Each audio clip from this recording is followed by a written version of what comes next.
만약에 이 의혹이 사실로 드러난다면 아니면 내지는 이제 지기현 판사가 이런 의혹의 제기 과정에서 부담을 느껴서 스스로 재판을 기피할 수도 있는 것이니 두 가지 가능성이 다 있는 거잖아요.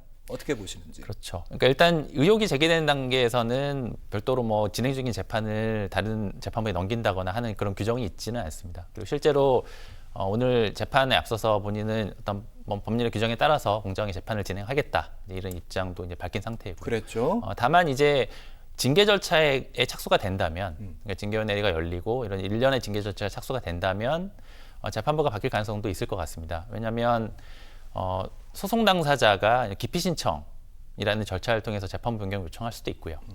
또 본인 스스로 어떤 그 회피라고 해서요. 예. 본인이 어떤 징계나 관련 문제 제기로 인한 공정한 재판이 어렵다고 판단을 하면 이제 스스로 어떤 법령의 규정에 따라서 회피 신청도 할 수 있는 상태입니다.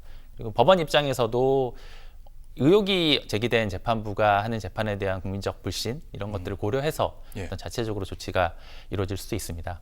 그래서 자체적으로 하신다면 서울중앙지법 차원에서 하는 것인지 대법 차원에서 하는 것인지 그것도 궁금합니다. 아마 이제 대법원과 중앙지법에서 협의를 해야 될 수도 있는 문제이긴 한데요. 기본적인 배당 권한은 서울중앙지법에 있기 때문에 서울중앙지법 차원에서 재판부 재배당도 검토해 볼 수 있는 사안이 아닌가 그렇게 생각이 됩니다. 알겠습니다.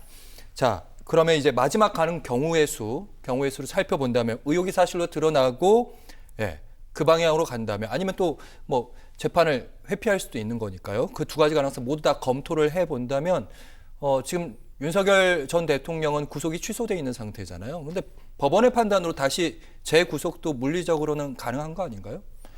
이제 구속은 구속의 필요성이 있고 특히 이제 도주나 증거인멸의 우려가 있는 경우에 이제 하는 것이기 때문에 단순히 어떤 재판부에 대한 의혹 제기가 있다고 해서 그리고 구속 취소 결정을 한 재판부에 대한 의혹이 일정 부분 사실로 드러났다고 해서 어떤 구속 취소의 결정이 번복되지는 않습니다.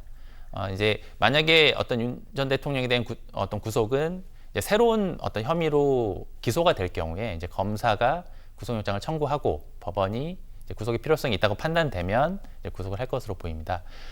지금 내란죄에 대해서는 일단 구속 취소가 된 상태이고요.